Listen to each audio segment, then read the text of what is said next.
नमस्कार प्रणाम दोस्तों। आज मैं आपके ऊपर मन के ऊपर एक मोटिवेशनल स्टोरी लेके आया हूँ। अगर आपको ये स्टोरी अच्छी लगे तो लाइक कीजिए और फॉलो कीजिए और मेरे चैनल को सब्सक्राइब कीजिए। शैलेश साहनी करके मेरा चैनल है यूट्यूब पे।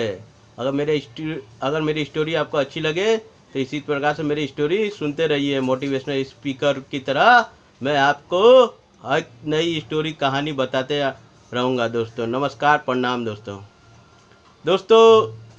आज मैं मन के ऊपर एक लेके आया हूँ कि लोगों के मन में अलग अलग तरह के विचार और कितने ही विचार थिंकिंग थॉट चलते रहते हैं।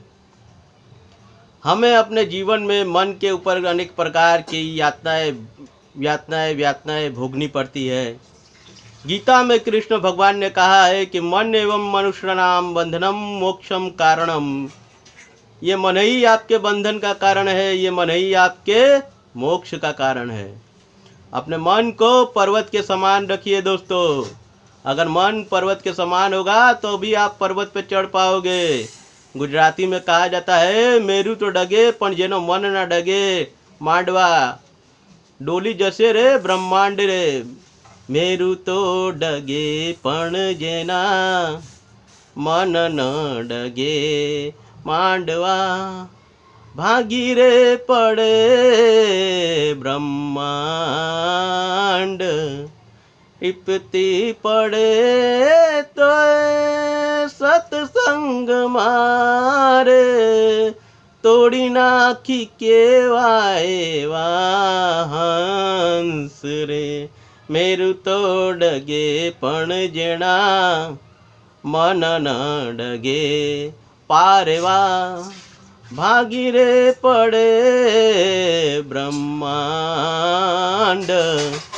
विपत्ति पड़े तो सत्संग मारे तोड़ी नाखी माया केवा हंस रे।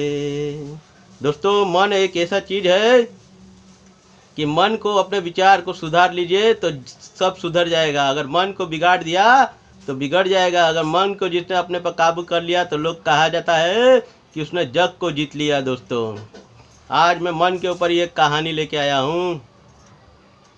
एक भक्त थे, वो भगवान बुद्ध के चेला थे। भगवान बुद्ध के पास गए और भगवान बुद्ध से कहा कि हे प्रभु, मेरे मन का उद्धार कीजिए, मेरे मन में तरह तरह के विचार चलते रहते हैं। तो भगवान बुद्ध ने कहा कि आज मैं तुम्हारे मन की शुद्धि करूँगा। किस प्रकार से करूँगा? उन्होंने कहा कि जाओ, मेरे लिए आप नदी में से पानी भर के लाइए। तो भगवान बुद्ध का जो चेला था नदी में गया पानी भरने के लिए।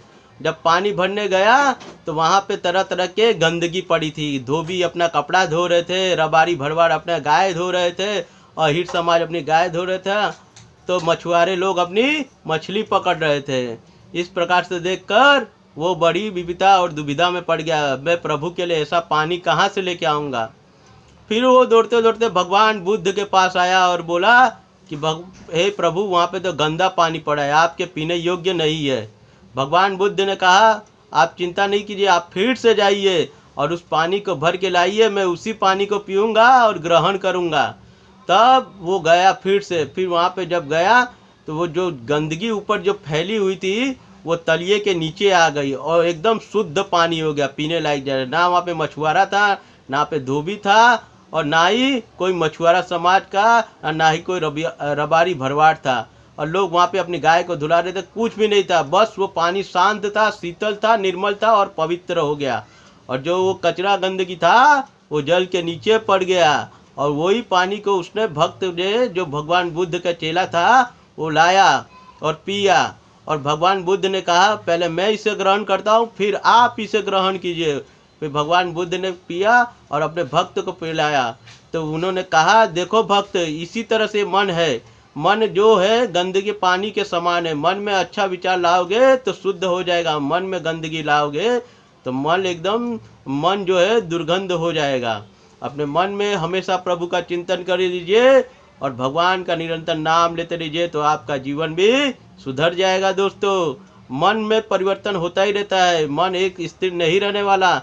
बस प्रभु को ध्यान के चित्त में अपने धारण कर लीजिए, तो आपकी मन की वृत्ति क्या, सब जीवन सुधर जाएगा और मन एकदम पर्वत के समान हो जाएगा। और पर्वत पर वही जो चढ़ता है जो भगवान के दर्शन करता है। कैलाश पर्वत पर शंकर भगवान विराजमान रहते हैं।